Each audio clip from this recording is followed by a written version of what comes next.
here to tell us. From the ripped ass. Just a piece of no good can come from it. No one likes us. All right, everyone. Welcome to extra special edition of the No One Likes Us podcast, because we got a guest and we're going to talk about 90s arcade games. So let me introduce our guest, Swink from Nerds with Issues. Wonderful podcast. Welcome to the show, man. Gungal, what's up, guys? What's up there, brother? How you doing, Swink? I'm good, brother. I'm good. Just doing my Turtle Tuesday, little 420 action. Yeah, it is 420. We're recording on 420. You know, that's right, we are. Columbine Day. That sucks. But let's talk about good things that happened in the 90s instead. All right. I love, we should be eating pizza right now, not only for Turtle Tuesday, but also because we're talking about fucking arcade games. And growing up as 90s kids, they were all over every pizza joint you would go to. And it's a huge part of nerd culture. It's a huge part of pretty much any American 90s kid is going to know one or two of these games that we're talking about right now. So I'm going to start off here talking about some of the Marvel Comics ones. Everyone really remembers that big X-Men double screen 6-player fucking arcade game. It was beautifully done. It came out in fucking 92. It follows the Pride of the X-Men. So the Pride of the X-Men was the original like pilot episode for the entire X-Men animated series. It's a good story. It's based on the Pride of the X-Men and the comic book as well. I don't know what issues those are, but I didn't write them down. It's during the Jim Lee run, though. Yeah, it's definitely Jim Lee, and that's one of the things that made this huge cabinet so fucking appealing to us as kids, is that it had this huge Jim Lee artwork. Fucking Storm's looking hot as fuck on the side of it. Wolverine's like down, crouching in the corner. It's just super iconic. It's the first time they had this double screen. I think they had one for the Tecmo Super Bowl game too. But hey, Terry, just to clarify, this is the one where it's a side scroller, right? It's not a one-on-one fighting game like the X-Men Capcom. Okay, yeah, I'm making sure. I remember that beat 'em up well. like kind of final fight, golden axe, all that shit. Yeah, beat him back. Like that. Yeah, and you could be the 6 characters: Cyclops, Storm, Colossus, Wolverine, and Kitty Pryde, and Nightcrawler. Nightcrawler was my favorite. I'm with you. Nightcrawler. Nightcrawler was my Storm favorite in that game. Yeah, Storm's heavy, dude. Actually, I take that back. I forgot. I liked Colossus a lot. He's fucking badass. Yeah, he could thrash. Like, it's funny because like most people would pick Wolverine, and he wasn't a very durable character. Yeah, he could fuck people up, but he also got beat the fuck up real quick. Like, he got fucked up easily. He was too big of a target, man. I liked Gambit, but he just wasn't rugged enough. Yeah. He was in that one, wasn't he? Or was he in a later version? I think he was in a later version when like hit Super NES. Yeah, that's probably what I'm thinking Nintendo of. And the Dreamcast, they and released Sega, Gambit and another character that you could play as well. I think Rogue. It was Rogue. Rogue was fucking heavy though. She's a bad motherfucker, man. But it's like a weird power to like kind of transfer her into a video game. So I mean, sure, they just made her super strong. Every punch just drops them. Like, I mean, Colossus translates better than anybody. You're like, yeah, he's just a big motherfucker. Like, end of list. Yeah, I think that's why I like Storm so much, because her power, I mean, just smash, lightning, crash, boom, the whole team's done. Right. I like Storm because she got that bounce, man. That's what I'm talking about. Storm can fucking get it, buddy. Any character that can do a double jump on a side scroll and bash them and fly across the screen, that's a golden ticket. Yeah. You're getting to the boss levels. For sure. This also introduced all the fucking Brotherhood of Evil Mutants. So unless you were into the comics, this was the first time you were going to see fucking Pyro and all the other ones that were introduced during this. Like, it's got all kinds of cool stuff in it. You definitely beating up punk rockers. You're beating up the Blob. You go to dinosaur level, and you go to the fucking moon to finally fight fucking Magneto. Probably cost you like $50 if you were a kid trying to do this shit with quarters, man. Oh, easily. I feel like you could do that one with less than $10. You think so? Really? I think X-Men? so. I did it. Well, I mean, when I was a kid, maybe not that, and probably would have been, more than I did recently. But my oldest daughter and I went to World 1-1 and got $20 in quarters and just beat that and the Simpsons game. And Simpsons cost about $10 if you combine what both of us put in, give or take, probably a little less. I can do and I think Simpsons on 10. X-Men was right around the same number. Yeah. That's with 2 people playing. That's with 2 people. It'll cost you more if you're by yourself because you got to fight everybody. Well, that's like I actually was at that same place, World 1, the other day, playing their Ninja Turtle arcade cabinet, the big new one they got. Yeah, that one's my dope. daughter. So sometimes playing with that second person, like say your daughter, is harder because you got to run around and get them out of the jams real quick and get back into the fight. Trust me, I know. I've had to do it many times. I'd be honest with you, I prefer the original Teenage Mutant Ninja Turtles arcade game to that one. Quite by I a do lot. too. I have right next to me actually. Like there's my arcade game right there. Mm-hmm. And we play through the whole thing, me and my daughter. If we turn it on and we start playing, we're playing all the way through, beating the boss level. Oh, 100%. One, show your kid a little bit of achievement. Make them finish things. 2, just fun as hell. That's good daddy. That's good daddying. For sure, man. Konami, when they came out with the Turtle arcade game, it was right after they had the Nintendo Konami game came out. The hardest, one of what is still to this day regarded as one of the hardest Nintendo games to beat is the very first Ninja Turtle game. Yeah. The water level with the dynamite timers. It's fucking when you get to the Technodrome, it's easy. You just you go up on the platform, jump on Shredder's head, the game's over. But you have to get through that damn water level, which to this day is still a bitch to do. I have done it once, but it was damn near impossible. Yeah, I don't think I ever beat that, man.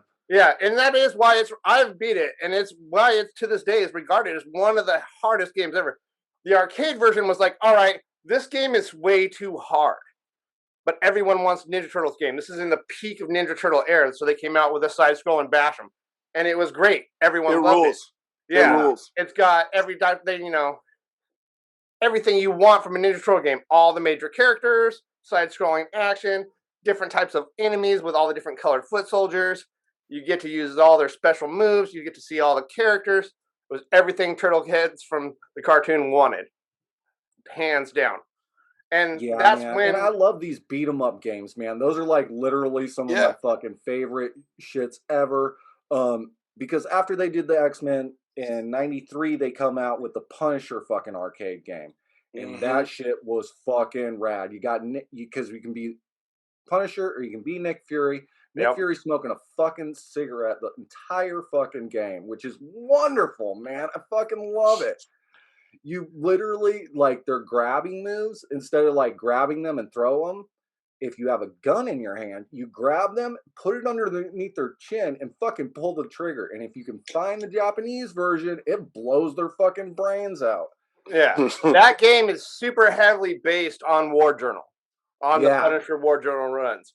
And those were that was like when Marvel first started touching the lines of, like, the comic code. Of like, how far can we go without the censors going, you can't do that. Yeah, War Journal was one of my very favorites. That shit's heavy. Fucking Frank Castle and Nom, dude. Fucking no joke. It's really when Punisher and Frank Castle becomes a darker character, you know? Yeah. Before that, like, before War Journal, he's basically almost Sergeant Fury in the Howling Commandos, you know? Yeah. It's very...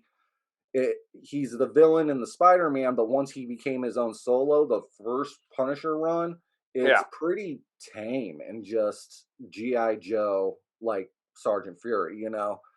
But War Journal is definitely more brutal. They were really trying to push boundaries with it, and it shows in this video game, and you play all the way through, you fucking defeat Kingpin at the end.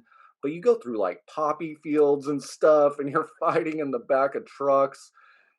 And the grabbing and blowing the brains out move is just so intense for a fucking arcade game that was sitting up right by the family fucking pizzeria, you know? Yeah, man. Or in the fucking next to the ice cream in the 7-Eleven. Right. Well, I think like a lot of that is thanks to games like Altered Beast, which came out in '88, and where you're resurrected by Zeus and Golden Axe and those side-scrolling bashers. They really opened a lot of doors on how far you can take the video games. Right. Comics weren't getting into the full gore yet, but video games were starting it a little bit earlier in the later '80s. Right. Like Altered Beast, you ripped your human flesh off and turned into a werewolf, and you were battling gods to get through the underworld to save, Zeus's daughter. You're right. Golden Axe, even better. I love Golden Axe, dude. Such a great. I mean, you could probably do it for less than $5, easy. Yeah. It's a good game. It's fun playthrough. It doesn't take super long. Yeah, it's a pretty short game. I was going to bring that up. It's why it costs less money. It's a shorter game. And the fun little end of the level bonus gimmick where you got to catch the little fucker jumping around. Yeah, the little gnome guy. Yeah, if you got gimmicks like that, like with Street Fighter has the break down the car or kick the barrels, all that shit, that's cool to like throw it in there to break up the monotony of just going and fucking people up. Yeah, I mean that's why I think those bonus levels in Street Fighter 2 were so great and why so many people loved them. Let's go beat the hell out of a Volkswagen now. Bam. Right? Yeah, and like you don't really win anything and you didn't get much out of the deal, but then you're super pumped for some reason to go into the next fight. Well, because you got Amp sitting there pushing a fucking button as fast as you can, and you also got to figure out because some of them, like you got Chun-Li, Blanca, and E Honda, where you can just hit them with that real easy fucking smash on the one button and bang it out real quick. But if you got someone else, you got to figure out which kick or punch is going to be the only one that'll get you through the whole shit. Yeah, and then you got to switch it up because you got to break the bottom of the car at the end, and you got to be, this kick doesn't work anymore. Yeah, you got to go from Hadouken to leg sweeps. Hadouken to leg sweep on Ryu. That's the only way to do it. Oh, I do the heavy kick. I do the heavy kick where he drops his heel down. That's the move right there. Oh yeah. I would also say, just to throw this out there, in my research, something I didn't know about Street Fighter, when we're talking about influence here, is they got a lot of influence. You're right, from the Altered Beast as far as the side scrolling, but the graphic style, the button configuration, all that stuff, like Golden Axe very specifically drew a lot from Street Fighter on that level. Street Fighter was one of the first ones to have that many buttons and that many different things you could do. Even Golden Axe had something. Didn't they have a special move you could do? Not like Street Fighter, but they had. It wasn't just jump and whack. It wasn't just that. They had more shit. It was one of the first third button games. Exactly. You gotta realize for a side scroller. When you go back to like Dragon's Lair and games even earlier than that, like '83, which have amazing like Dragon's Lair. I know you guys have seen and played that. Yeah, on it. Okay, sure. So it's a 2-button game though. It's a joystick and a button. That's it, But the graphics were great, but you're limited on the number of moves you can do. And same thing with Pac-Man is just the joystick at that point, right? Right. Yeah. And so, and the power up button, which is basically the same as the start button. So you're going 1, 2. The first Street Fighter before Street Fighter 2 was one of the first 2-button games where there's a joystick and 2 buttons, right? The original version where there's like 3 or 4 characters. Like nobody even really knew about Street Fighter 1 until Street Fighter 2. Yeah. I mean, it wasn't super popular here in the US. It did okay. It did well, not in the US. But worldwide, it did okay. It was relatively successful. When it came out, it was the 5th most popular cabinet. So that's not a little deal, but very few people, especially at this point, remember it because Street Fighter 2 eclipsed everything. Everything, not just that type of game. Everything in the world. Until 2017, it was still the highest selling series for the entire time since it's been its inception in what was that? It was in March 1991 was when Street Fighter 2 came out. the cabinet first came out. Yeah. Yeah. That was always a line. NBA Jam and Street Fighter 2. You threw your quarters up on deck. If you were at Camelot, if you were at Tilt, if you were at the Orchid Bowling Alley, if you were at the Giovanni's. Yeah, Giovanni's too. Yep. But no matter where you went, there was a line. You know what? I remember being a kid and just going and watching like the older kids fucking kick ass at it and being like, okay, I got my one quarter. I'm gonna die in one round, but I'm just gonna sit here and stare for an hour, you know? I remember trying to take on the older kids with my 50 cents, and I get to play twice. It would be over in a matter of 10 seconds. I'd be like, all right, well, the spot that I used to 7-Eleven down the way from my ma's house in Grover when we first moved out there was or wasn't the 7-Eleven, it was the I don't remember what the name of it is. It's like a deli and liquor store or whatever, but it had they had two games. They had Bad Dudes, which is a highly underrated game, and they had fucking Street Fighter 2. And yeah, I'd say 7 times out of 10 there was somebody on Street Fighter 2, but there was never a line, not in that particular joint. But that was why I used to go to that one specifically. Yeah. So I had a paper route when I was about 12, which would put that about 91, 92. So from like 10 to like 13, I had a paper route. And there was the 7-Eleven here in Orchid, Bradley and Clark, they had Street Fighter 2, NBA Jam, and one other thing. Mm-hmm. Yeah. Wait, this is like early, this is 91, 92. Yeah. And there was never a line in there because there was no one ever in there. It was a fucking ghost town every time. Me and my kid off our paper route. That's where I bought a lot of my comic books because they had a news rack with a couple shelves.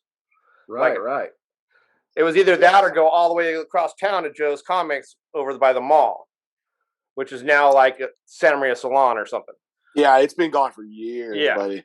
The marketing in this early 90s period that we're talking about just fucking crossed over in so many ways, man, because like Marvel was not back then what it is today. You know, it was a completely different beast. Like Marvel back then wasn't even DC today, you know, like it was just comics and just nerds knew about it. And then they came out with these games. And then Street Fighter came out and really blew everything else out of the water. And then fucking Marvel was like, oh, we're latching onto that, and came out with like Marvel superheroes. And Marvel vs. Capcom. Yeah, exactly. Well, those games popped the comic book bubble of the early 90s. Yeah, absolutely. That's 100% what happened. When then comic book companies started getting desperate. Prisma covers, Death of Superman, Break the Batman.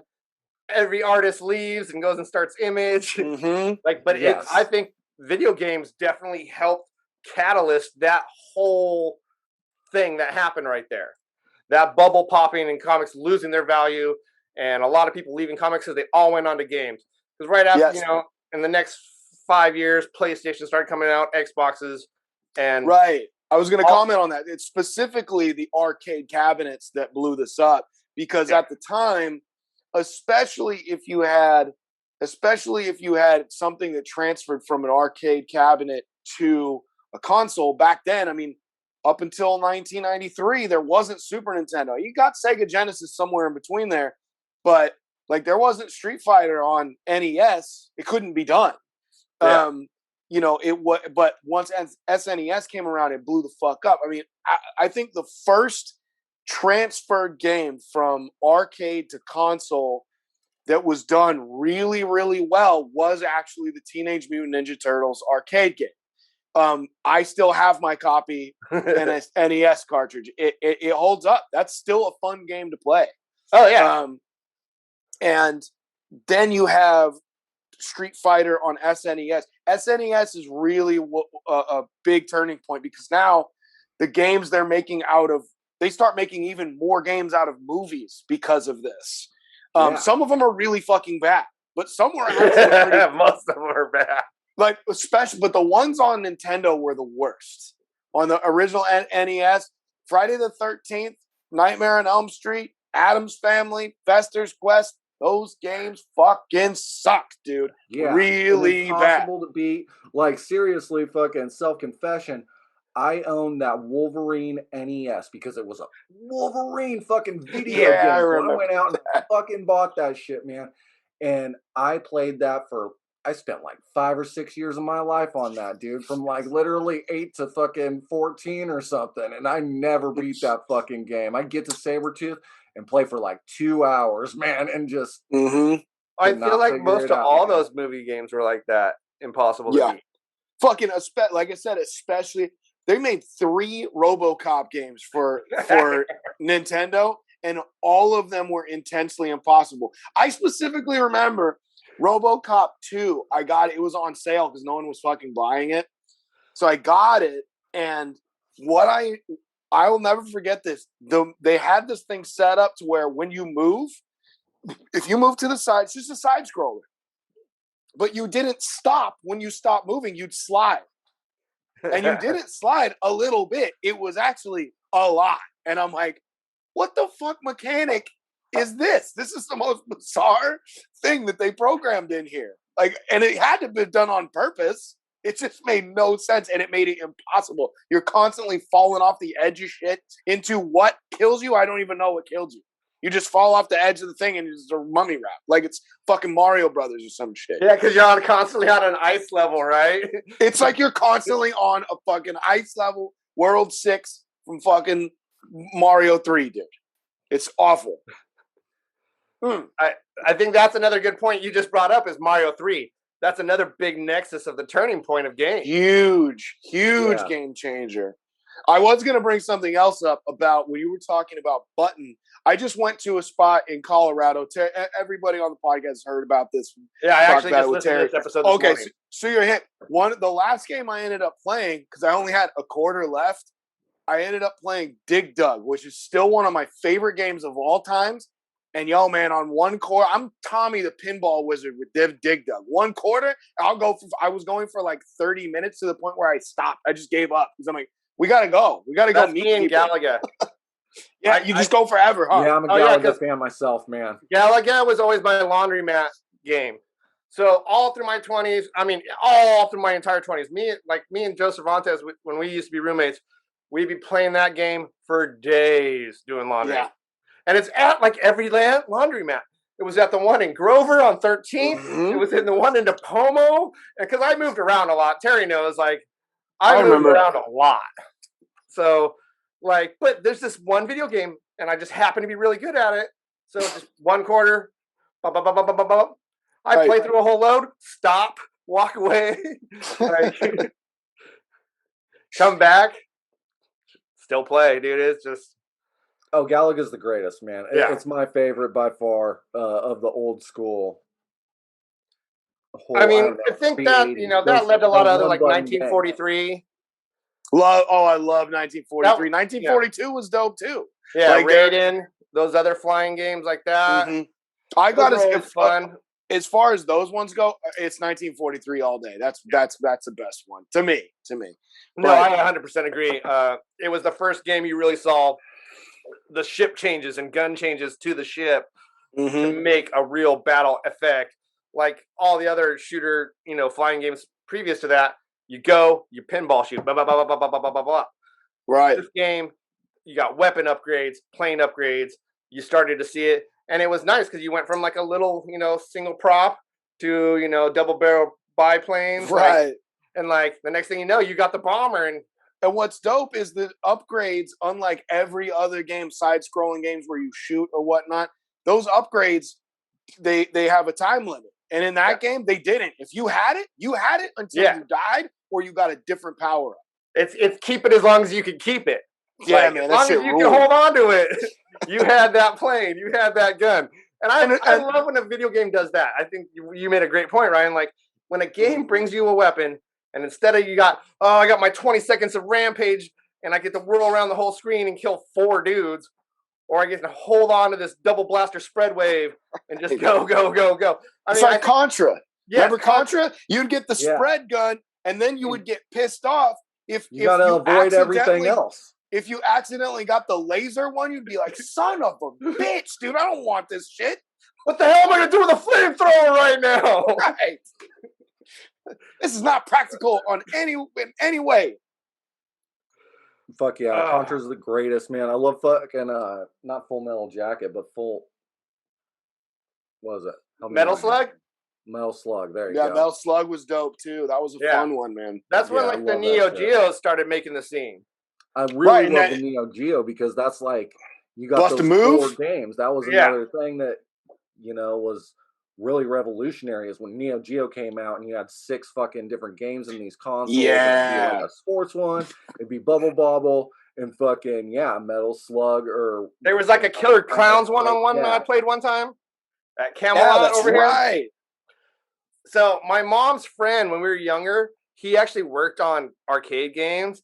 This dude Opie we knew, and like he gave us his sacks of these like video game tokens that worked everywhere. Oh, fuck We got popped actually at Camelot using them. But my mom played the little. Oh, I didn't know. Yeah, of course. That's the move. Dave, I did know. Oh yeah, used to be able if on certain games. It was only on certain games.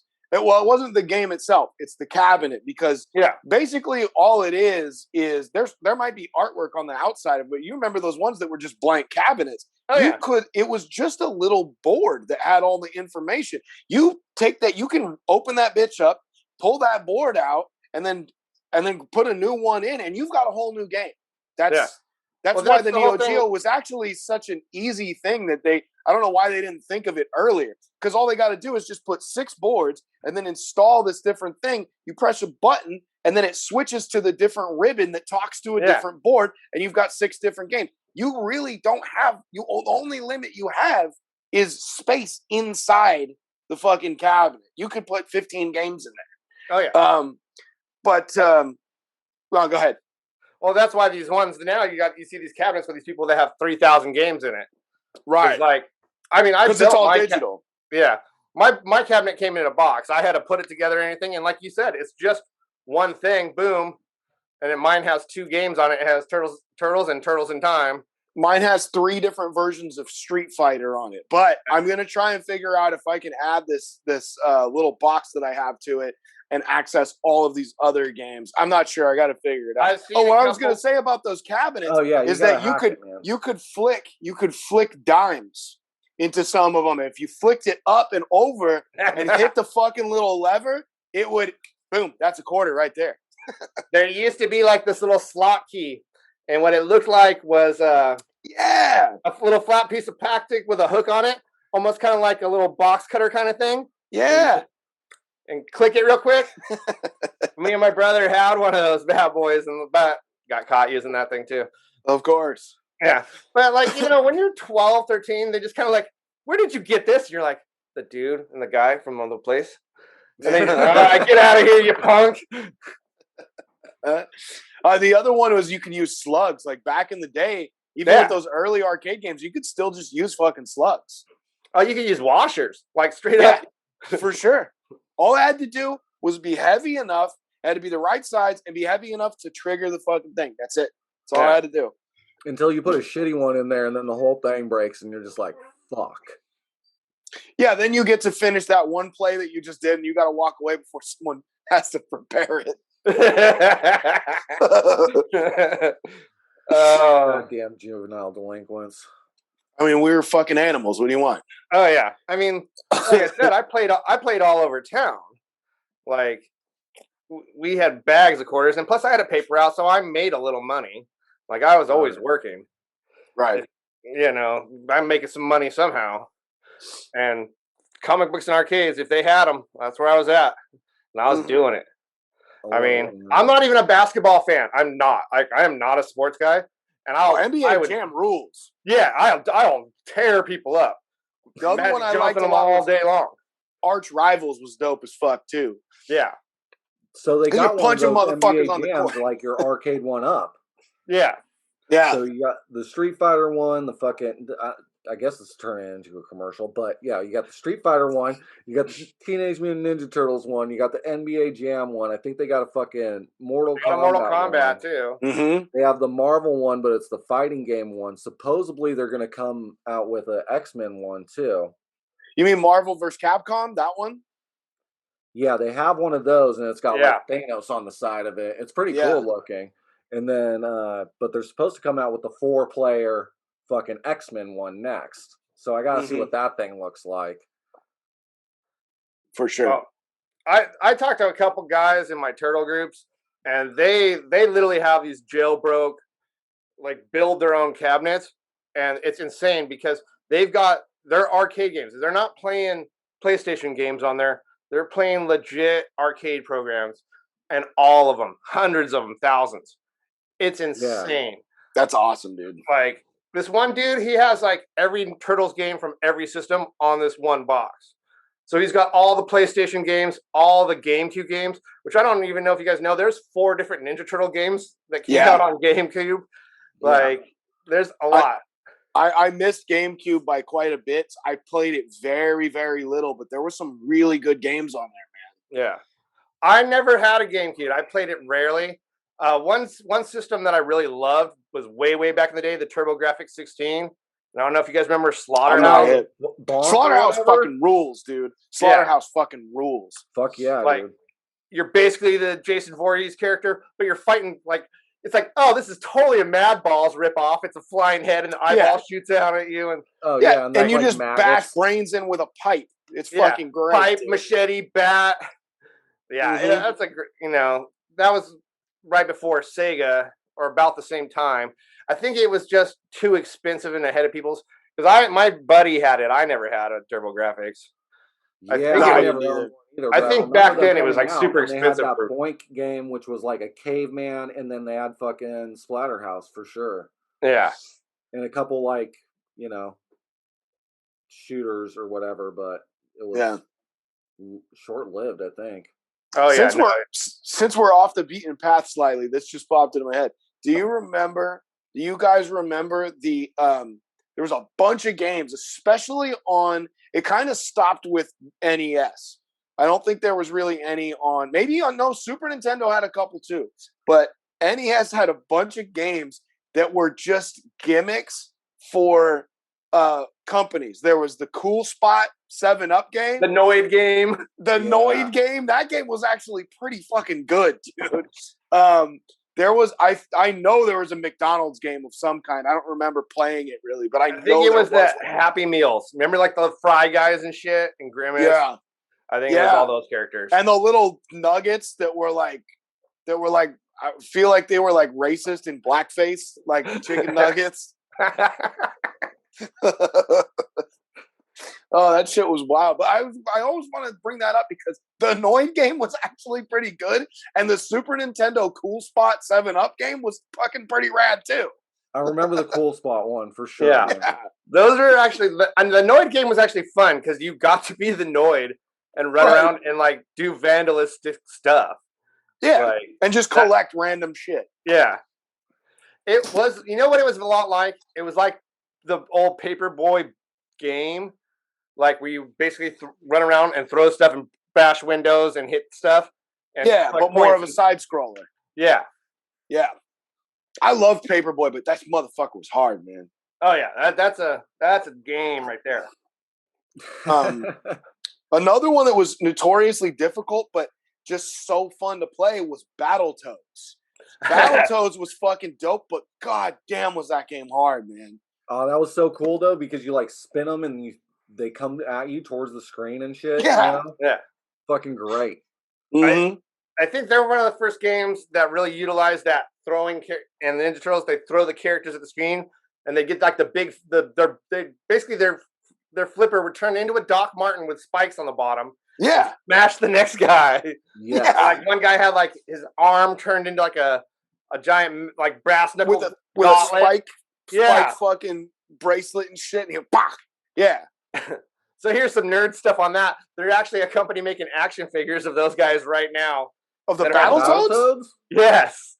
Oh shit! Add 2 card. God damn. Yeah, because like they're not released yet. I follow a lot of action figures. I collect a bunch of toys, like a shitload. Like, well, this is all Turtles actually, but I nice. Like it's pretty insane. Like, there's like a couple right here, but like all these bookshelves over here are comic books and toys. That's awesome, dude. And it wraps all the way around. And then it's like, if you go up my wall, I have vaulted ceilings. and it's just all paintings. That's dope. Of Ninja Turtles and April O'Neil. I encourage you to buy more toys. I did today. I you know, it stops me from being a part of me that I don't like, but the only way to suit it. Buying toys?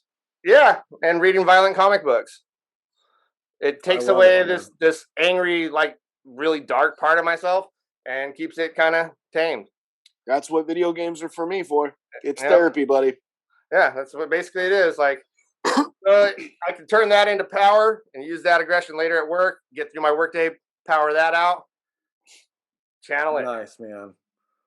Well, like, honestly, the whole fucking idea that, like, comic books did start getting into fucking video games and it did become more violent kind of made the companies start to go away from the fucking code, which led to the fucking Image breakup that you were talking about, or the breakup that started Image that you were talking about. And, you know, like, the crossover really starts at that time where we see all these pop culture things coming together. So it's not just like specific this nerd thing or that nerd thing. Like, it's the fact that, oh, there's a comic book and a movie and a fucking video game all about each other. And the Ninja Turtles kind of started with toys and like the comic book and like coming off, and then like fucking, you know, the violence of other video games and Street Fighter and shit like that just starts kicking off as well. It really started America to go away from the censorship that fucking comics had endured under the comic code for a long time. You know, that was like a 50-year period that we weren't getting what the artists wanted to make and what the writers wanted to make as comic book artists. And once the big two kind of left that area, as well as Image starting, like, we have this conglomeration of all of our pop culture coming together, you know? Yeah. It's no longer adult or nerd or anything like that because it was so segregated as a thing before that. When was Image? When did Image come into being? I don't remember. I know Dark Horse was 86. Image starts in 91. Okay. Because, I mean, Dark Horse was a very important independent, you know. Yeah. Because Dark Horse before that, they held like the property rights on Alien, Predator, and those were all being made into games too. When they eventually put out Sin City and Umbrella Academy, and there's another really important one that I'm forgetting right now. The Mask actually came from Dark Horse. Usagi Yojimbo. Yeah. God. Buffy the Vampire Slayer was a Dark Horse comic. The real important one, Hellboy. Hellboy was a Dark Horse comic. Fuck yeah, man. It's rad. Nerds are taking over. Yeah, man. So I think Mortal Kombat actually helped a lot with that too. Because like when you see, there's this video game where they're just literally ripping each other's spines out. And you're telling me I can't draw a guy ripping his spine out in a comic book, and the same Timmy, the same kid, is playing this game in front of his mom at the arcade. Mm-hmm. Yeah, I wouldn't say we were getting desensitized, but the leashes had to get let go a little bit. Like, yeah. Well, I mean, Mortal Kombat almost had motherfuckers making a video game code as well, like they did for comic books. That eventually they went, you know what, fuck it. They kind of got away with it, and then now they just have a rating system, and they went, well, you can put whatever as long as there's a rating system, and that's kind of where they fucked up. But I mean, as far as being a fundamentalist, dickface Christian lobbyist that wants to make sure everybody else sees all the same things that you do, it's not Davey and Goliath, so we're not gonna have it. Go fuck yourself. No, but that's why we have games like Grand Theft Auto or Manhunt. Fucking remember Manhunt? Oh, do you want to talk about getting some fucking urges out? God damn, son. Oh, that's a heavy one. Especially if you play it on the Wii. Yeah. I think what the trade was, and this is, during Reaganomics, was they're like, all right, you can have your violent video game, but you got to put our presidential seal and don't do drugs on the game. I love it. That's literally what happened. Every game we played, that's how it starts. My arcade, this box that I have right now has it on it. Just say no to drugs. Yeah. You know, Oh my Nancy God. Reagan's like, all right, here we're gonna go. I'll cut back your little bloodbath, but you gotta say no to drugs. Put that on there and good to go. Dude, I was 12 and high as shit fucking playing those games in the 7-Eleven. Right? Nah, man. Wait, it says you think drugs to make this game better? Yeah, let's go get some pop. Come back. I wasn't thinking about drugs, but you know what? I think that's a good idea. Right. I think that right there, I think helps set a lot of us who are like, 12, 13 in 92, 93.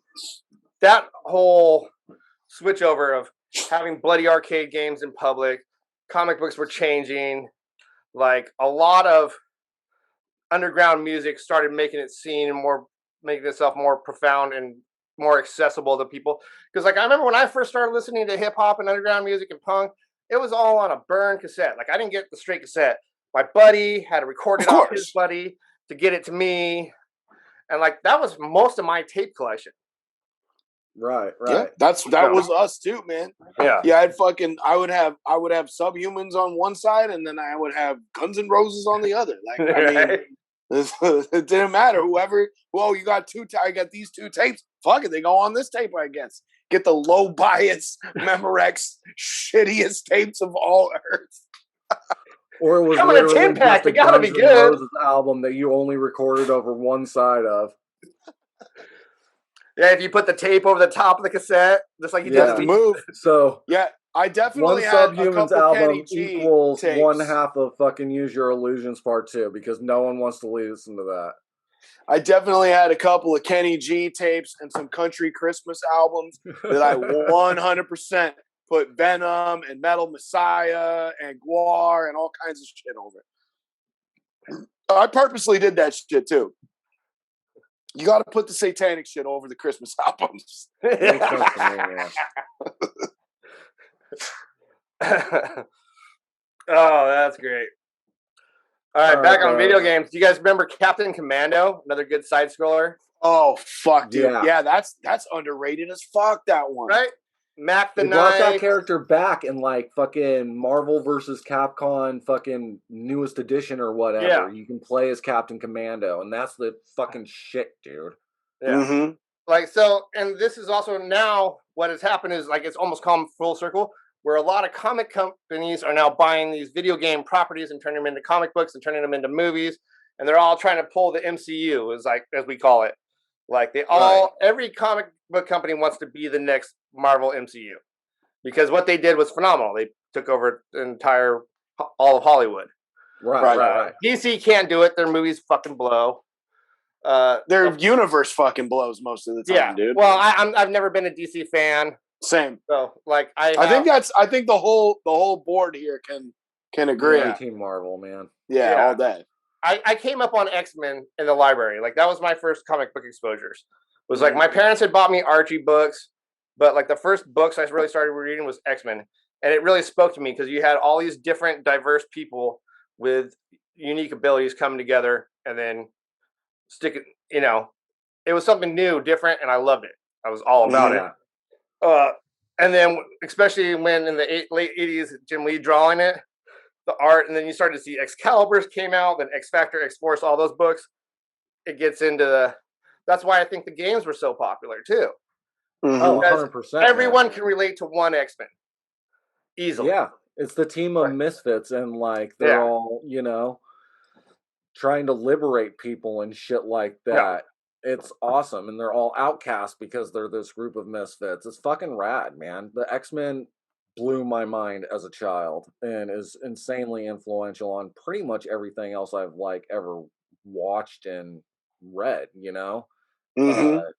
it's just that, and it's all that early Jim Lee art because I would have been when that pilot, which they played that pilot here in California for fucking 2 years straight.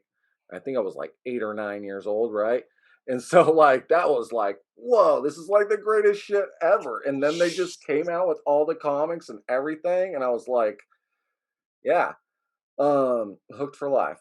But I don't know. I hope that one day the X-Men can be part of the MCU.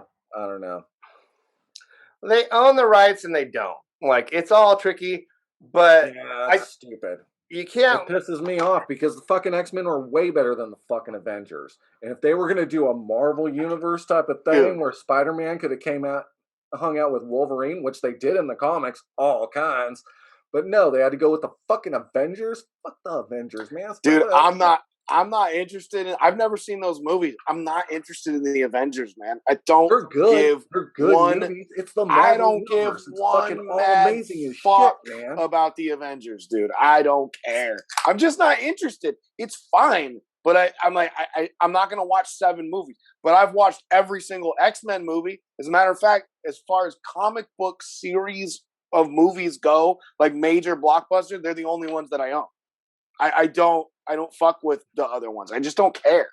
You know, I could dig that. I really like series when it comes to comic books, and I like it to go a little darker. I like what Marvel did with Daredevil and those books. I really did too. I always liked. Oh, that show was amazing, dude. You know, they'll talk about the hallway scene forever. It'll always be a thing. With the Punisher in prison? Yeah. Everyone's the greatest thing ever. That's what got me to watch the show. Yeah. So, but then you got like really good books like, you know, Umbrella Academy. That is a great series. I love that. I don't know if you've heard of it. Warrior on Cinemax. Based on Bruce Lee's old writings before he passed away. It's like a spaghetti western that Bruce Lee wrote, and they've just kind of updated it and made it a little more raunchy. I'm into it. I would just check it out because it's just good. It takes place in San Francisco right after the gold rush when the Chinese are settling into San Francisco and the Irish are there, and it's pretty gnarly. Like it's a gnarly tale. Right on. Like, I like series like those. I'm watching this one Nevers right now. It's pretty good. I heard that's really good too. It's basically like X-Men, and it's a steampunk Victorian X-Men. Yeah. Mm-hmm. I mean, you know what I would like? I would really love to see the Sin City series get done kind of properly. Like, I mean, the movie was really good. The second movie can live. It's fine, I guess. But I feel like they could have done those books a little better. The first movie is perfect. It's a perfect movie front to back. But they only included a couple of the books. And I think they could have done 2 or 3 movies with the same cast, much like they do with the Marvel Avengers fucking whatnot. And they could have done something really amazing with a trilogy or even maybe in 2 movies they could have pulled it off. But I would love to see that. I would absolutely love to see that done. I think a lot of different Frank Miller work would transfer to the screen so well. Oh yeah, and I think movies like this already. Yeah. What I'd like to see is more Neil Gaiman stuff after Good Omens and American Gods. I would really like them to see somebody really talented take a shot at Sandman. Mm-hmm. Like, I don't think it's really. You'd have to be, and like not one of these overly pretentious directors who wants their own vision. Somebody that's going to straight shoot Sandman, that book, that story. I would love to see that, but I think most directors are afraid of it. Like, to be honest, for such a popular, well-known first, like basically started a whole subgenre of indie horror books, comic. Right. I mean, most of the comics I read these days are based on that subgenre of indie horror. Mm-hmm. Like, that's what I read. Like, I'm reading this one Stray Dogs right now. Oh my God, if you guys want to just be freaked out, it's drawn like a Disney cartoon. It's about the serial killer who picks up his victims at dog parks and keeps the dogs as trophies.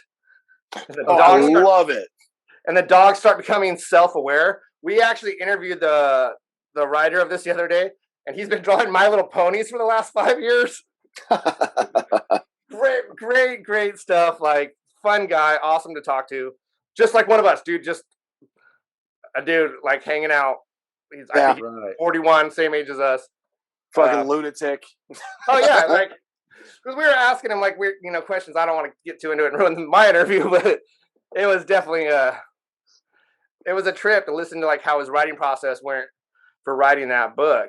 But that whole, I like to see someone take a shot at that kind of stuff. I think we're gonna get. There's a book out right now called "Something's Killing the Children," and I think they're gonna make a show on that. That should be really interesting. James Tinian IV, the guy who writes a lot of really good books. He writes Department of Truth, and if you ever just want to get your mind melted by like governmental conspiracy of just like gnarliness, read the first 5 issues of Department of Truth, and you'll just be like, "Oh, what the fuck is going on now?" I dig it. I have to check that out. All right, guys. Do you think we talked about fucking arcades and video games and comic books enough? No, I wanted to bring something else up because I thought of more video games that were based on movies, and I need to talk about them. Well, then tell me about them, good sir. Total Recall. All right, that The NES game? That game was ridiculous, but I actually have two that fucking rule, and I have to go back to NES because like. A good example of a game that was good, it was good, not great, that was based on a movie, was SNES had the True Lies video game, that Schwarzenegger flick. That shit was all right. The Cliffhanger game was not very good. I rented that and remember being bummed, thinking it's a Stallone action fucking whatever. It was the dumbest fuck game. But 2 games for NES that I would play right goddamn now, and I think I still have both of them. Dick Tracy, that was based on the movie, the one that was based on the movie, and The Rocketeer. The Rocketeer fucking ruled, dude. I played that game so much as a kid. Fucking loved it. Still holds up. Yeah, The Rocketeer, that's a good, solid game. Movie, I mean, we all like the movie probably because that's the era we grew up in. Yeah, we were kids when it came out. It was all right. The game's definitely better, man. I do agree. for sure. Game's better than the movie. But how rare is that? How rare is that where in that era of gaming, you say, this movie was good, but the game has more replayability than the movie. That's unusual for NES. Yeah. Because it was always usually the other way around. I like what you said about True Lies because that's a great example of like, it's compared to that to the game Narcs. Do you guys remember Narcs? Mm-hmm. Yes, dude. The PlayStation 2 revamping of it was amazing, though. Yeah, but the original, it's one of the hardest games. It's impossible.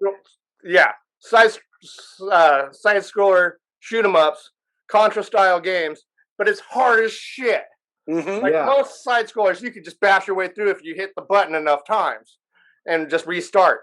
But even Narc, dude, they would just flood you with thugs until you just gave up. Like, you're just like, this is fucked. I can't. Nobody can do this. That game always makes me think, I mean, I wouldn't even play it now if you gave it to me, but like, it made me think of, remember the guy that owns Noah Arcade? It's Brian Doyle Murray. Yeah. He's talking about how this one game has no second level. Like, that's Narc. That's Narc. They just popping in the corners. And they'll never all get those anywhere. old games are like so fucking hard, and I've tried to replay like a bunch of them. I'm like, okay, yeah, like I'm a little better. It's easier now, but like, I can't get anywhere in fucking Ghosts and Goblins. That game's fucking hard, man. Like, oh fuck, dude. Yeah, the first Ghosts and Goblins. The Super Ghosts and Goblins and the first one, both of them. They're like basically the same thing, but yeah, it's fucking ain't getting anywhere. The Castlevania games, they kind of started doing those ways. The first couple were super, super hard, and then they kind of softballed it in with the third. Yeah. The third and fourth ones were all right. They were actually pretty fun. Yeah. And what was that? Oh yeah, you could get different whips. You get the chain whip and the fire whip. And the fire whip, Two, I want to know if you guys these pop into my head. These are 2 of my very favorites. And as I talk to people over the years, I come to find that they're more obscure than I thought they were. One of them was actually a sequel to a pretty bad game, but it's called Target Renegade. Do you remember this game? No, it's a side scroller beat 'em up, but it was on NES and it was really well done. super replayable. I recommend trying to seek it out. As a matter of fact, if you have a Nintendo system, I still have mine. I can chuck it to you. You can borrow it. And the other one is an interesting one because there's some amount of like role. It's a side-scrolling beat 'em up, but you could also go backwards. There's some Final Fantasy RPG type shit to it, Legend of Zelda almost type shit to it. It's called River City Ransom. Do you remember this one? Yeah, that one I do remember. Yeah, I think so, man. That game still blows me away, and I'll play it right fucking now. Fuck yeah. I always loved Sunset Riders in the arcade. Oh, Yeah, forget about it. Yeah, man. Oh, That shit yeah. was like the greatest, dude. I'll play that. You know what? I tell you what. We should go. The three of us. We need to go to World 1-1 and just stomp out fucking Sunset Riders. I go every Thursday. We got our shots. I'm coming. I'm fucking me and coming. Ryan got our shots, man. And I got a board. I'll just bring over the Pandora's box to wherever, and we'll hook up Let's a do fucking screen, man. Let's do the thing. Me and Troy on I think it was like my 38th birthday.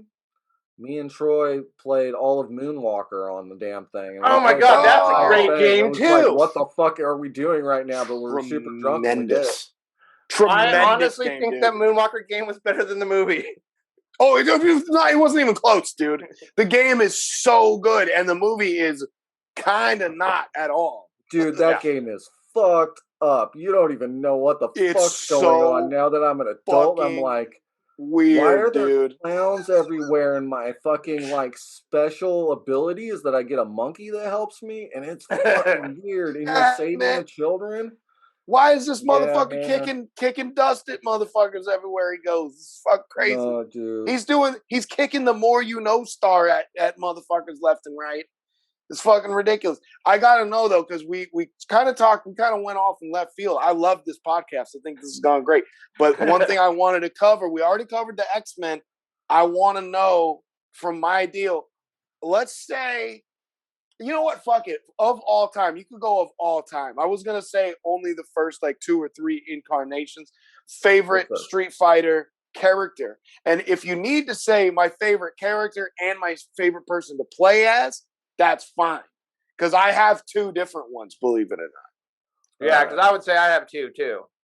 My favorite character is Balrog, who is clearly Mike Tyson, and as a matter of fact, in the Japanese version, which was released a month before this game, in that version, Balrog's name was M. Bison.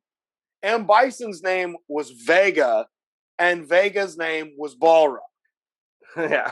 Balrog's my favorite character. Not always my favorite to play as. He's pretty clunky.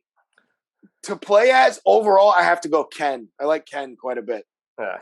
I can totally see the Balrog because I was a big Mike Tyson's Punch-Out fan before they turned it into just Punch-Out. Fucking rules, I dude. grew up on that game. Favorite to play as is totally Chun-Li. I will wipe the board with Chun-Li. I might fuck you. See, I like E Honda though with the same skill. I might fuck you up with E Honda. We'll have to test this. But my favorite personality of the characters would be Dawson. Oh yeah, yeah. He just as cool as his moves were. I don't feel like they hit targets. The accuracy wasn't there. You know what I mean? You know what I'm trying to say? Like, yeah, because you feel I know what I want to know. I want to stretch kick you in the face, and I'm missing every damn time. On paper, I remember as a kid thinking, on paper, Dawson's the illest because how could he possibly lose? Right? Like, you can't get anywhere near him. He can hit you from across the screen, except he misses like everything. He's so in tune with his Hinduism, like, aura of God, his dark gods. He can blow fireballs, stretch his body, physically contort, but he can't hit shit.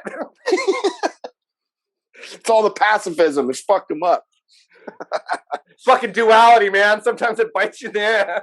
And sometimes you eat the bear, and sometimes the bear eats you. That's it. What do you got, Terry? Who's your Street Fighter folks? All right, man. Well, you stole Chun-Li, who is my favorite character to fucking fight with. Character-wise, it could be the same. I mean, it could be the same. Now I'm just thinking about the backdrops where I would want to hang out the most. Oh, see, dude, if I got to do that, Zangief's is the illest. That's my favorite one. Yeah. Right. The bear fighting cages are pretty dope. No, it's not the bear. It's a factory floor. Oh, that's right. That's right. Yeah, the bear fight. You're thinking of Blanca's gimmick in Brazil, right? Oh, yeah. Yeah. Or maybe there's a later Street Fighter where it's bear cages, like Alpha or something like that. Oh, there's like fucking 20 different Street Fighters now, man. Dude, once Street Fighter 2 they were putting out a new Street Fighter version, like adding, they did the first, there was only the 8 characters, and then they let you play as the 4 bosses, and then they added a couple of, they changed the color of everybody, and then they added like 2 or 3 more characters, and then you start getting into the new graphics, and they start bringing in stuff from what's that guy's name? I actually wrote it down because I always forget. It's Takashi Nishiyama, who did the Kung Fu Karate Champ game. He did all that shit, and he developed Street Fighter, every incarnation of them. But he also did Final Fight, but he definitely did like Fatal Fury. He did some work on these other one-on-one fighting games. And so they started bringing those characters in. They brought in like Cody and Guy from Final Fight or whatever it was, and all the SNK games and shit. That shit was cool as fuck, man. They had to compete with the Tekken games. Right. Well, so they had all these people in. Dude, there was I looked up the years. As a matter of fact, on my kid's Nintendo Switch, I rarely play that, but I did buy the 20th anniversary edition of Street Fighter, and it's got the first Street Fighter through like the 16th version of it. And the first one and the second one are obviously wildly different. And then you've got World Champion and Hyper Fighting and Alpha and so on and so forth. But the next 5 are essentially the same Street Fighter 2 game with very slight twerks. But what they did was, like, there was a couple of them that came out in the same calendar year. I think there was 2 Street Fighters in 95 and 2 new ones in 96 as well. 4 in 2 years, which is fucking crazy. Well, because they figured out when they released Turbo right on top of Street Fighter 2, they figured, we could just keep dropping cabinets and games everywhere. And they did. You know, as hundreds of thousands of them, everywhere. Because the arcade pop doesn't really ever stop. People, no matter what, no matter where you are, if you see an arcade and you're an arcade player, you stop and you throw a quarter in. Oh, fuck yeah. Fuck yeah. Yeah, like I don't care if I'm in Vegas or Rawlins, Wyoming, or fucking who knows where. I could be in Tijuana, Mexico. Oh, dude, fucking check it out. There's an old Pac-Man over there. I want to walk over and dump it. Man. Oh, I can't even walk past a claw machine, man. I'm just like, there's a dude, random chance. I'm telling you, my weakness, my ultimate weakness is actually pinball. If there's pinball, I'll play that motherfucker at least once. There are certain ones that I've tried and hated so much that I won't touch them. But pinball is my ultimate weakness. The one I can never find anymore, even in spots where they have a shit ton of them, is the old Twilight Zone one. It's fucking like nowhere. That was the only sitting there like this. Only owned by private collectors now. That was the only one that was in Boomers for a really long time, and I used to go there just to play it. Yeah.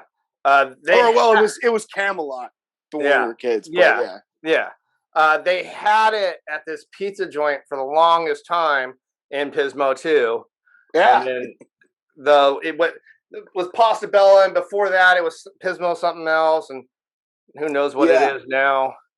But yeah, they had it years and years ago. I think Hot Shots, the pool hall, had it.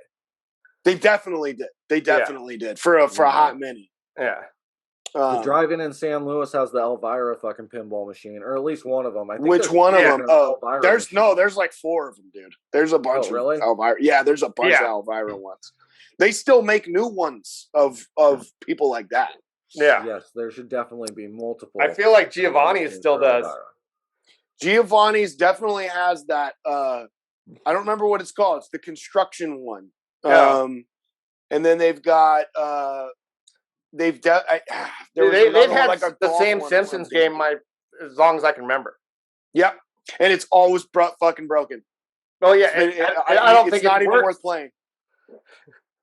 It's not even worth playing, dude. I've gone there specifically with my daughters to play it, and we were like, fine, I guess we're relegated to these two because like only Lisa and fucking Marge can walk forward and backwards. And then you find out that they can't jump. And you're like, well, with enough quarters, we'll get through this anyway. It doesn't matter.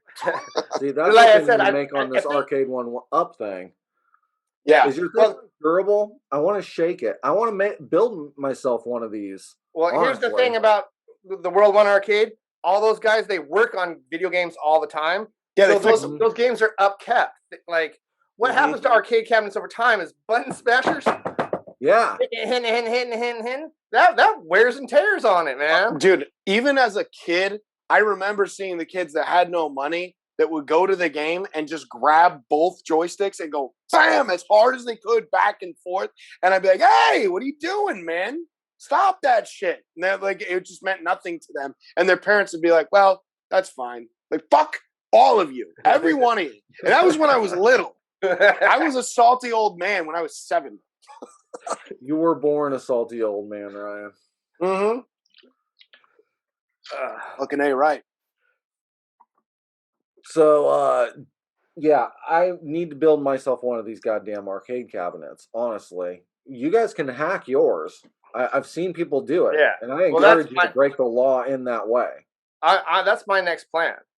Fuck coffee. Because I want every Ninja Turtle game on there. I want them all. If I can make it happen, because there's a new Ninja Turtle game getting dropped on the Wii, and Mike Patton actually did the Ninja Turtles theme song for it. I love it. Yeah, I heard it. It's amazing. I'm a huge Mike Patton fan, like Tomahawk, Peeping Tom, all those. I love Faith No More, but I love all of his side projects a lot more. I mean, I like Mr. Bungle more than a lot of things. Phantomos, the Phantomos Director's Cut album. Yeah, that's the best like driving to a show music I know for myself. I mean, but Dead Cross rules too, dude. They're fucking awesome. Yeah. So, like, that's where I'm at with fucking Mike Patton on here, man. Seriously, we did an entire episode where we praised this motherfucker, because it's amazing. Yeah, I mean, I can't believe he did the Ninja Turtles songs, but I couldn't think of a more appropriate thing or anyone else to do that. I honestly, because over the years, the different people that have done Ninja Turtle songs, like the few hit artists that have done them have done like. You know, we all know Vanilla Ice, Go Ninja Go. Yeah, like Ninja Rap, Rap, man. Yeah, it's like a haunted thing, but like, you know, the original Ninja Turtles cartoon theme song is very iconic, and they've tried to reboot it on every different series, but nobody can nail it. Who really has the diversity to touch something like that? Mike Patton, if anybody out there.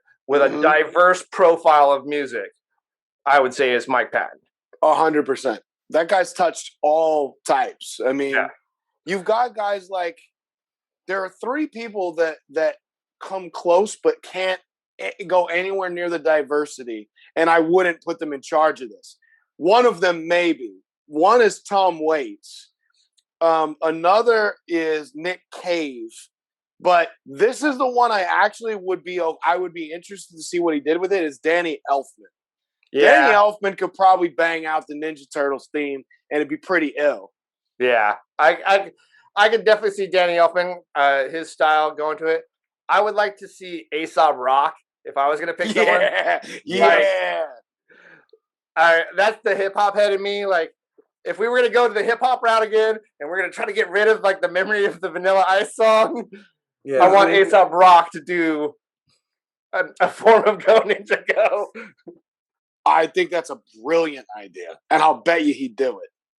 I endorse this as well, and I'm sure he would relate to every single one of these fucking arcade. I mean, he talks about that shit in his music too, man. Oh yeah, his newest album, that fucking album where he does the whole Finger Fighter or something. Yeah. Button Smasher. Button Smasher is one of my favorite tracks. It's amazing as fuck, dude. For sure. Was it he? Didn't he do that song "Put Your Quarter Up" back in the day with Living Legends? Slug. Yeah, that's right. It was Slug. Yeah, So, yeah, he could probably revive it.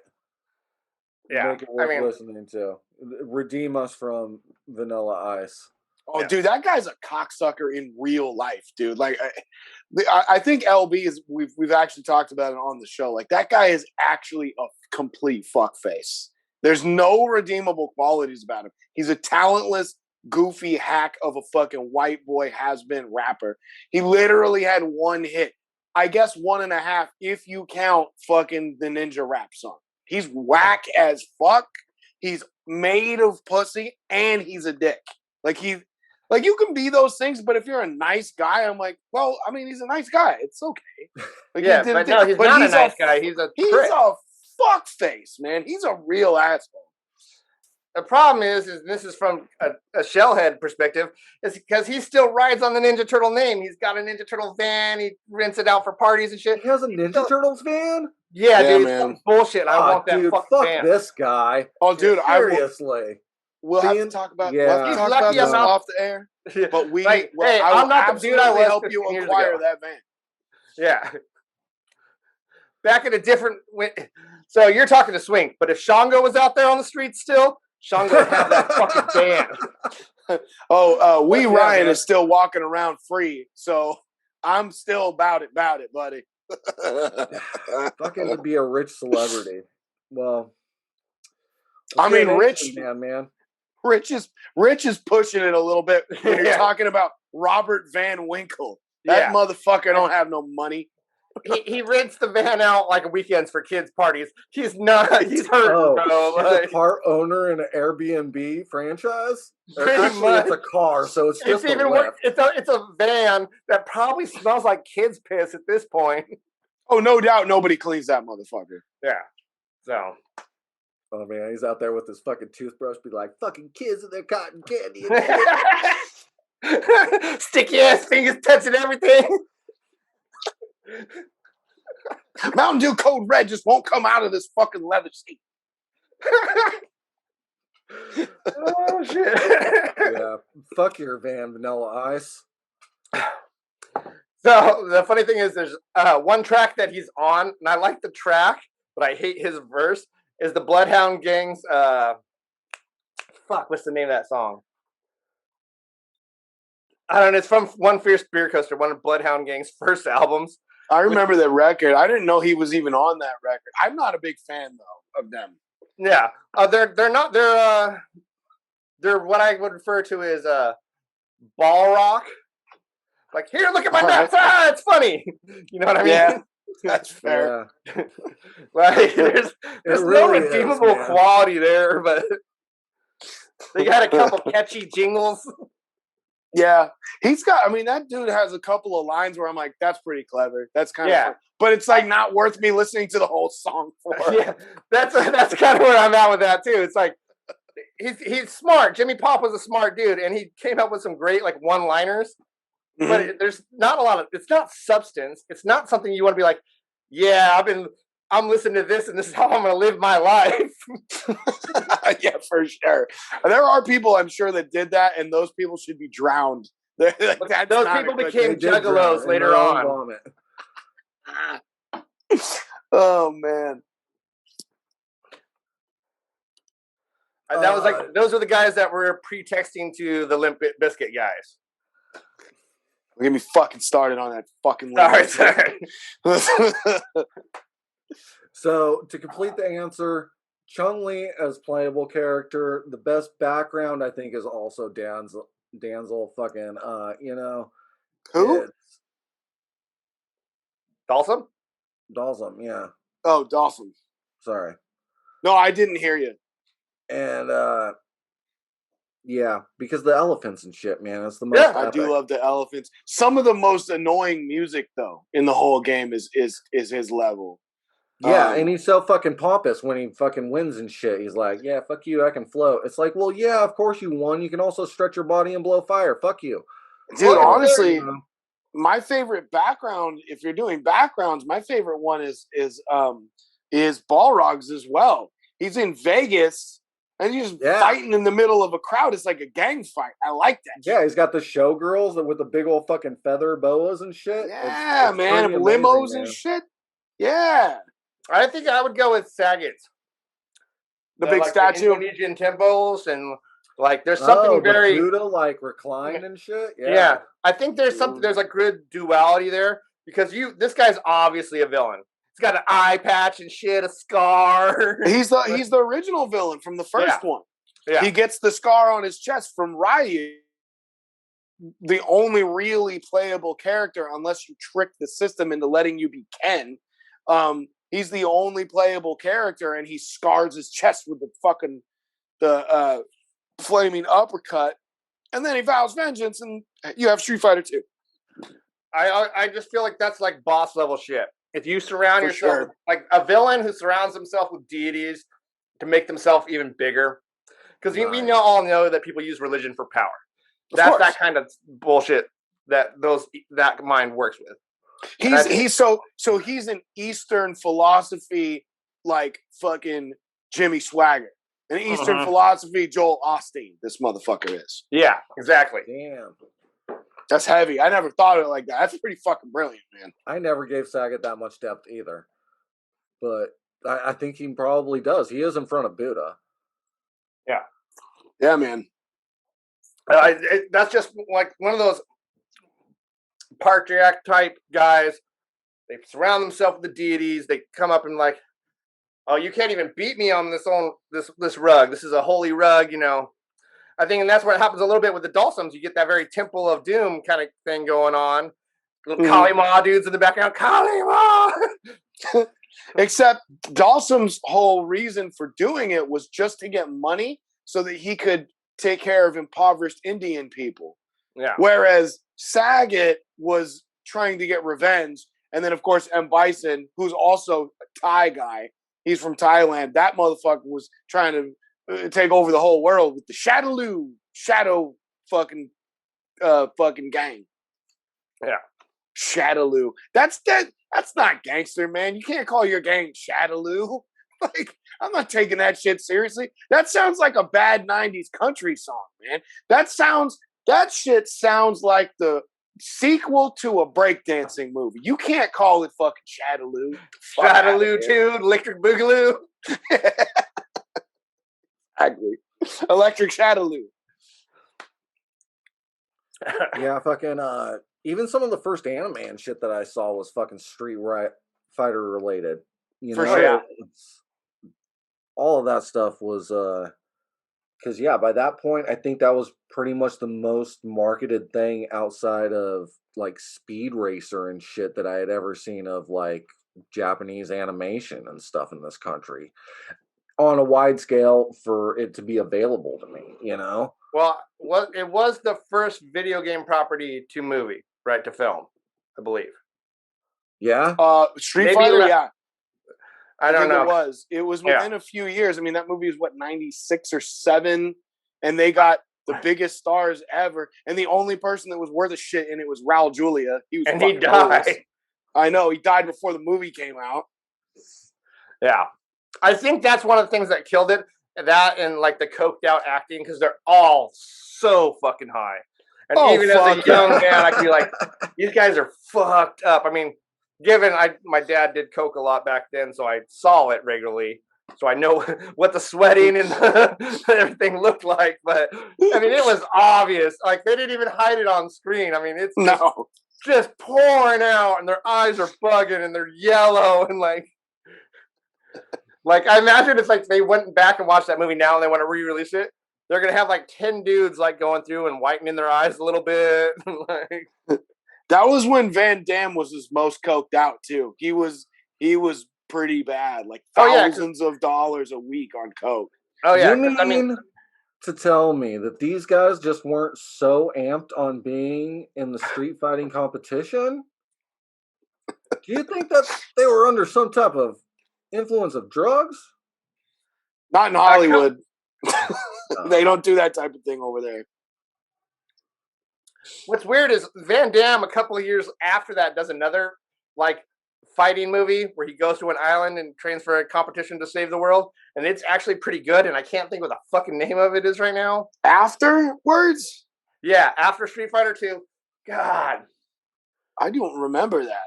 I mean, it's got him and Ogre from Revenge of the Nerds in it. Holy shit! God, what? Yes, what is it called? Oh, this is gonna bug me. Bloodsport? That's No, before- Bloodsport No, was in the this is way 80s, after bro. all those. This is like later 90s. I want to say it's called The Ring, but I don't know, The man. Ring was about a little girl in a television. nah. Well. It's also got the dad from Dexter's in it. What's his name? Dude, that's fucking that's the dude that plays Ajax in the Warriors. Yes, that guy. Oh shit. What's his name? He's in everything. He rules too. That guy's awesome. I honestly, I swear to God, any given day I would have been able to say it. Fuck, I can't remember. I'm a name butcher anyways. Like, it's so hard when we do interviews because I'm like the guy who's like, oh yeah, Tony Fleeks. And his name is Fleece.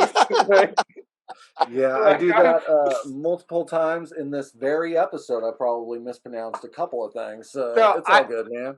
I have a speech impediment that I hide somewhat well, but I won't say very well. Like, there's certain words I just don't say out loud because then people know. That guy's name is James Remar. That's what it is. Yeah, that was gonna drive me fucking crazy. I kept thinking about the other dude that plays Luther. He's the guy with the bottles, and he's also in The Crow and some other shit.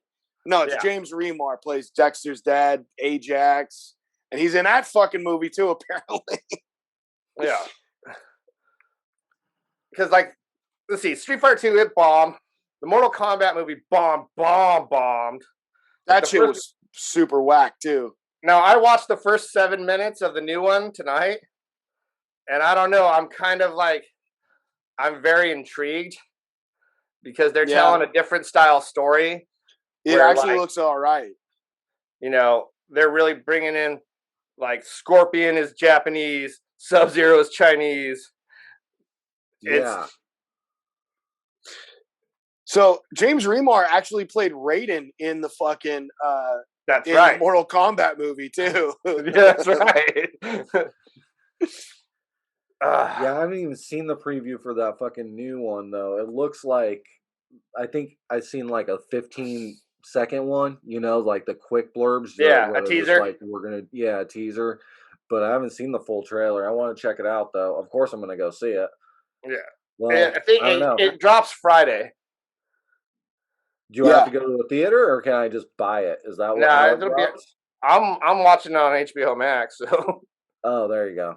Yeah, like that's my cheat code right now for movies. Huh. It looked pretty good. There was this one teaser scene that looked pretty good. Like Sub-Zero hits this dude, his blood sprays out. He grabs the blood, turns it into a spear, stabs it back into him. Yeah. Yeah. Fucking, they're supposed to do a new Toxic Avenger movie too. Oh yeah, and because you know that Lloyd Kaufman's really good friends with James Gunn. In fact, James Gunn's first movie was Romeo and Juliet. It was in Troma, for sure. And he did, James Gunn did Slither also, didn't he? Yeah, exactly. And you know that Lloyd Kaufman does cameos in all James Gunn's movies. The Guardians of the Galaxy movies, he's in the prison and everything. Mm-hmm. I would love for him, because I actually really respect James Gunn. I think he is really good at what he does. Agreed. If he did the Toxic Avenger, I would be stoked. Fuck yeah. I'd be super stoked if he did it too. Yeah. I still want it to be campy, because that's what really. Well, he would do that. He's capable of that. It's like when Tom Savini redid fucking Night of the Living Dead. It was fucking great. Yeah. Oh, no. See, this is the thing that's going to happen, actually, is that Lloyd Kaufman has wormed his way into the Disney Corporation in one way or another. And now that you have someone that works for the Disney Corporation making multi-million, almost billions of dollars with merchandising and everything else, Lloyd Kaufman's got an in. And I hope he exploits it to the most possible way that he ever could. I hope he takes down the entire Disney Corporation.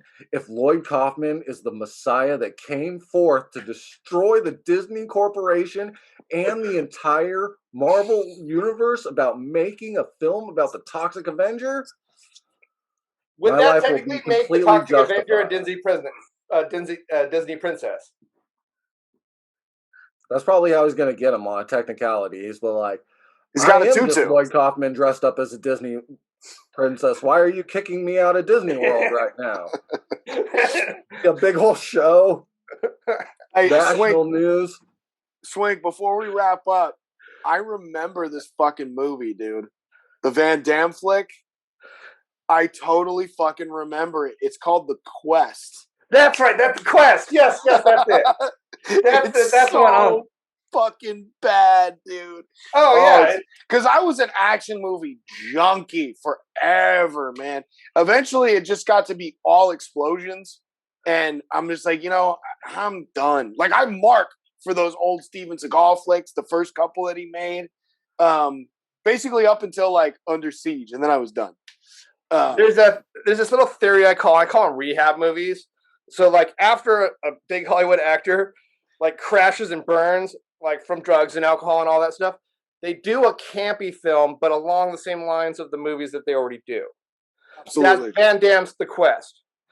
Because the acting, Nice. I mean, and you look at the other actors that are in it, and they were all kind of A-listish and burned out a little bit and faded away, and they got together. We got enough names here and enough recognizable faces to do a quality project, but the scripts are just never there. If y'all would have waited another 15 years to burn out, Nick Cage would have been in the fucking movie, and then the shit would have actually done all right. But the other thing is that this is something else I remember about this movie, because I remember the previews that start playing in my head. I remember seeing them on television, and it was one of those few movies that was also PG-13. PG-13 to me is always a death sentence. There are very few exceptions. The main one I can think of is Drop Dead Fred. That's a banging PG-13 movie. It will forever be rewatchable. I fucking watched it the other day. I will watch it again next week. But most movies that are PG-13, especially with actors that are in predominantly R-rated flicks, when they do a PG, it's bad. It's really fucking bad. And the really bad thing that happens is when they have a series, and they do this all the time. They still do it. I don't know why. It never works. But they have, especially with comedies, they'll have a movie that works, but it's R-rated, and they see a ton of 13 and 15, whatever year olds are watching this shit. It's popular with them. Let's make sure they can see it in the theater. And then it fucking sucks because it doesn't have any edge to it. And then no one goes to see it fucking anyway.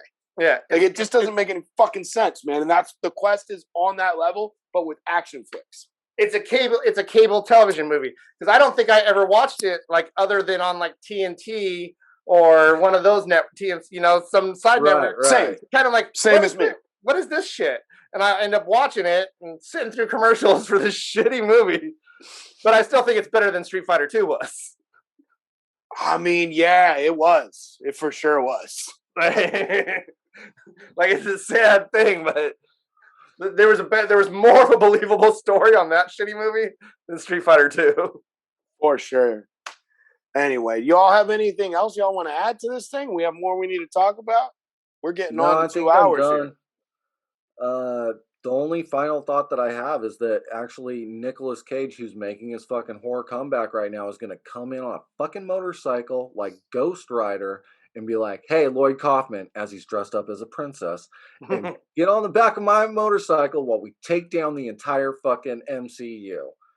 Because that's the kind of films that I want to see. I agree with you. I think Nicolas Cage is on a quest right now. Like, he is on a quest himself of becoming a super actor. Like, dude, that guy is actually a really good actor. I think he's amazing. Potential to be incredible. He just needs to stop making Kirk Cameron movies and shit. And he's on his way up. He's becoming, like Terry said a number of times, he's becoming a horror icon now. Fucking Mom and Dad, that movie rules, dude. It's so fucking good. And he's got that fucking Marvel inside. These horror nerds are going to take Marvel from the inside and take down the Disney Corporation as well from the inside. Yeah, you can't have the guy from Mandy as a Disney princess. Right. Exactly. That's what I'm saying. But I'm sorry, the people at Disney and Marvel, because I do want to be the voice of the man thing at some point in phase like 5 or whatever when you guys get to that. The nexus of all realities. Well, like we kept having bets, like we're like, oh, Man Thing, when's Man Thing coming in? Like, if not a proper MCU until they have the Nexus and Man Thing. That's what I'm saying, man. I We agree actually 100%. We went in depth on this one night because I guess there's a good running joke when you're walking around a comic convention, you yell, "Hey, has anybody seen a giant-sized Man Thing?" You try to get other nerds to answer you. Nerd fun in public. Yeah, I love that. Well, thank you, Swink, for coming on our show. Everyone from the all you losers need to listen to Nerds with Issues featuring our good friend Swink. It's amazing. You can listen to all the interviews that they do and all the bullshit that they talk about. It's mainly shit rules. Shit rules. Yeah. Like Terry and I are comic book people. And we talk about it sometimes, just not on our show. Go to their show for that shit. Yeah. We talk about it sometimes on the show, but we talk about it sometimes, but I'm not as educated as them. So if you want like some facts or anything important that's not about murder or maggots or your body decomposing or parasites or anything that we cover on our show, go listen to Nerds with Issue with our good friend Swink. Thank you for being on our show. No worries. Thank you guys for having me.